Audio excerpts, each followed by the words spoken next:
cars all look the same these days, don't they?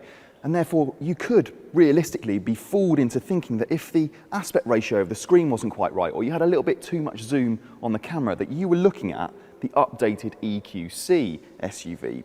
It's got the same front end. The proportions are similar, and I mean, the back looks the same as well. But alas, no, this is the EQS SUV, and it's a new technological flagship for the brand that has little in common with its smaller sibling than the way it looks. Now, we've already seen and driven the EQS Saloon, but Mercedes, as is shown over the past 4 decades, knows where the volume is: SUVs.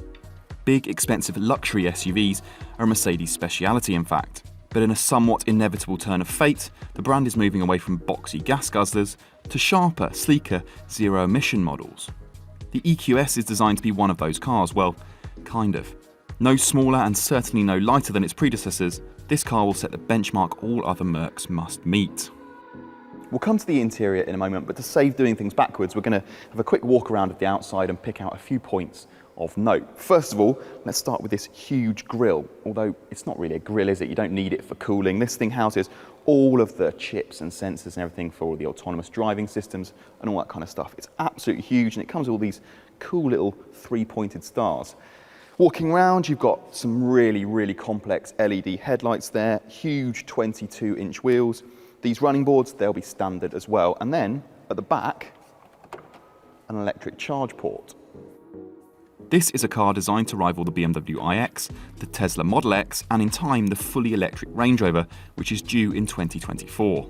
What we do know is that the EQS SUV boasts a range of up to 380 miles from its 107.8 kWh battery, which means it should be able to travel as far as, or further in some cases, than rivals like the BMW and the Tesla, as well as the forthcoming Lotus Eletre. In terms of charging, the EQS SUV can manage up to 200 kilowatts, which is enough to add 155 miles of range in just 15 minutes, should you find a fast enough rapid charge point. As standard, the EQS SUV gets an 11 kilowatt AC maximum charging speed, although you can upgrade this to 22 kilowatts for a fee. Probably of greater interest to most buyers is the time that it will take to top up from a more common 7.4 kilowatt wall box. The big battery means that you're in for quite a wait though, 17 hours from empty to full. In here, well, this is a car that's going to cost around £130,000 starting price. So as you'd expect, everything in here is absolutely first rate. These seats, well, there's something else. They're so comfortable. Loads of support down the side here, and it kind of pinches you when you put the ignition on. You've got pillows to rest your weary head. It is just, though, so high end in here. Everything you touch, even in this prototype, just feels really nicely built.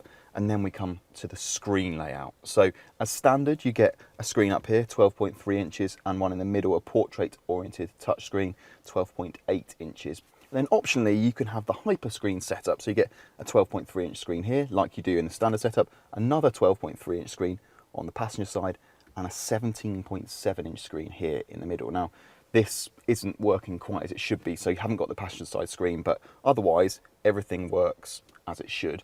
And to be honest, we've seen it in the EQS Saloon anyway. It is the best of the best when it comes to Mercedes infotainment systems. It is so responsive. The graphics are just so crisp. Everything is just really, really good.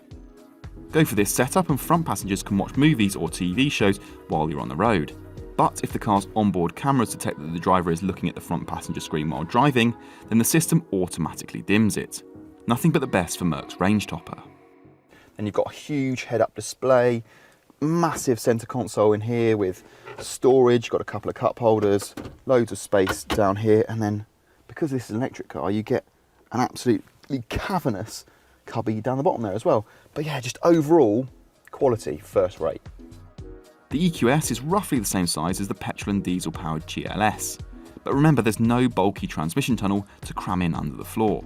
Furthermore, to counter its gargantuan size, Mercedes has fitted rear axle steering. The standard 4.5 degree setup gives you an 11.9 metre turning circle, while the upgraded 10 degree setup cuts that down to 11 metres, the same as a Volkswagen Golf. In the rear then, the first thing to talk about is space.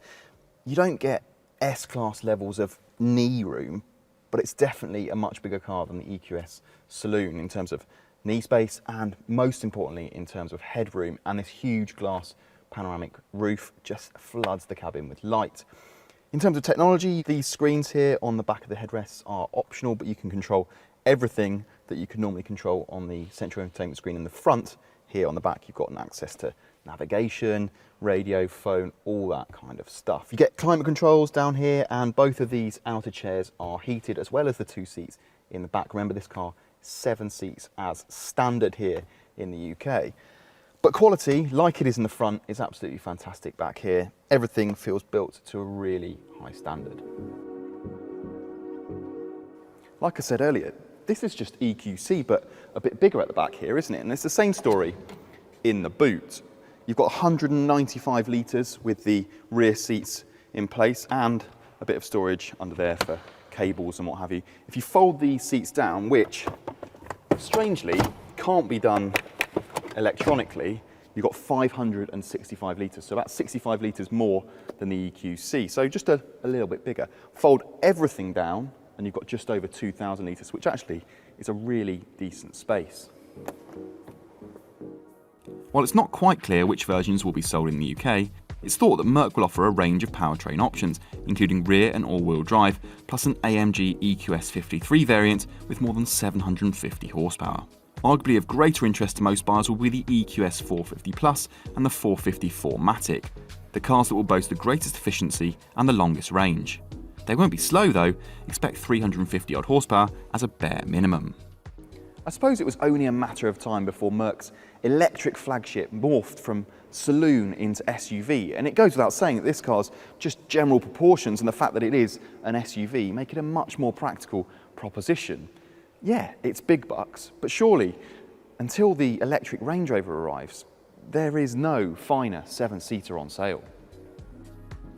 Head to DrivingElectric.com for all the latest electric and hybrid car advice, news and reviews, and check us out on Twitter, Facebook and Instagram. Finally, while you're here, make sure you hit the subscribe button on our YouTube channel and turn on notifications to ensure you never miss a video.